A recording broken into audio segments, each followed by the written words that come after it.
Muito obrigada, Sr. Presidente. Bem, antes de mais, a notícia da não suspensão dos fundos estruturais é de facto uma boa notícia. O problema é que tenha havido dúvidas por parte da Comissão Europeia. Esse é desde logo um problema porque tem a ver com a credibilidade da instituição com a qual estamos a dialogar aqui. E é por isso que eu gostaria de falar sobre o controlo dos planos orçamentais, que, no meu entender, é usado muitas vezes pela Comissão Europeia como a Comissão Europeia quer usar. E eu quero dar um caso concreto a esse respeito, que é o caso concreto do meu país, de Portugal. Desde que o anterior governo saiu de funções, que nós não temos passado praticamente uma semana em que não surja um novo escândalo de ocultação ou manipulação de contas públicas. E essas manipulações e ocultações são desde a manipulação das receitas fiscais até, por exemplo, questões relacionadas com privatizações feitas à pressa.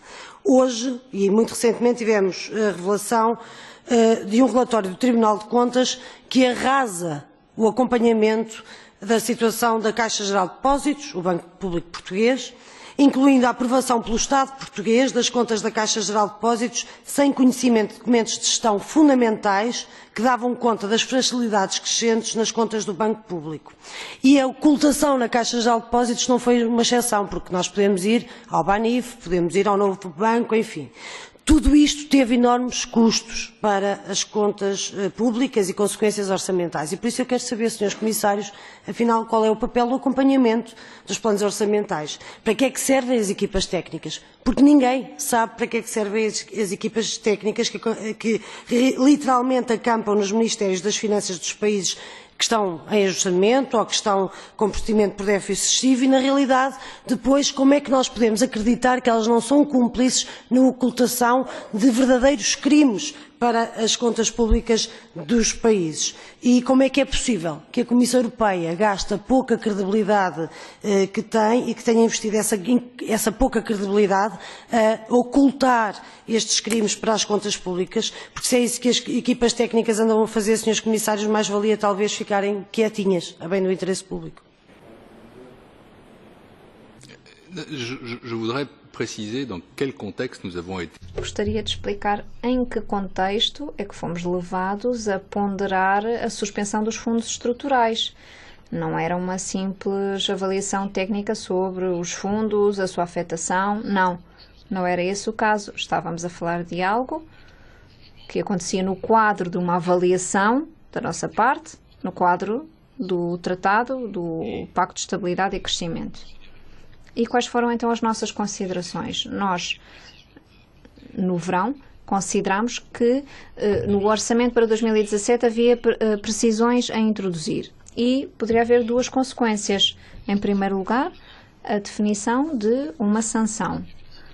Em julho, a Comissão decidiu que não haveria sanção, nem para a Espanha nem para Portugal. Por outro lado, nós ponderamos algo que seria mais automático a nível das regras, que seria o seguinte: não sendo respeitados os compromissos assumidos, então, nesse caso, poderia haver uma suspensão temporária de uma parte dos fundos estruturais e de investimento.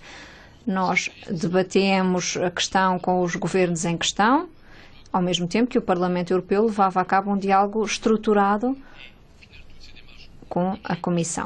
E todos estes procedimentos acabaram por convergir.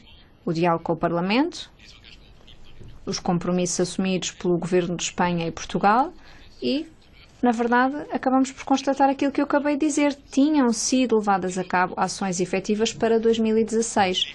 Portanto, a partir desse momento, a eventualidade de uma suspensão deixava de se aplicar. Era uma hipótese que já não se colocava. Portanto, não era a gestão dos fundos estruturais que estava em causa. O que estava em causa eram os compromissos orçamentais por parte de Portugal. A partir do momento em que esses compromissos são respeitados, e o mesmo se aplica à Espanha, então já não se coloca a hipótese de suspender os fundos estruturais. Bom, mas na verdade a minha pergunta foi sobre o acompanhamento das equipas técnicas.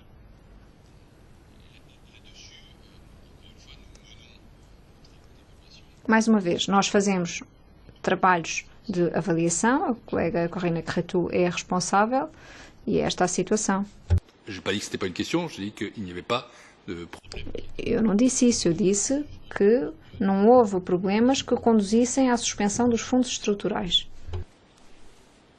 Okay, the time is over. Maybe you might then in written. O seu tempo de palavra acabou, poderá talvez depois por escrito reagir, porque eu percebi que estava a falar de outra questão. Mas são questões semelhantes à pergunta da Cora. Eu percebo que a resposta não foi clara, talvez por escrito poderá... Eu vou então enviar a pergunta por escrito, mas a pergunta não recebeu resposta, mas eu tomo nota precisamente dessa não resposta.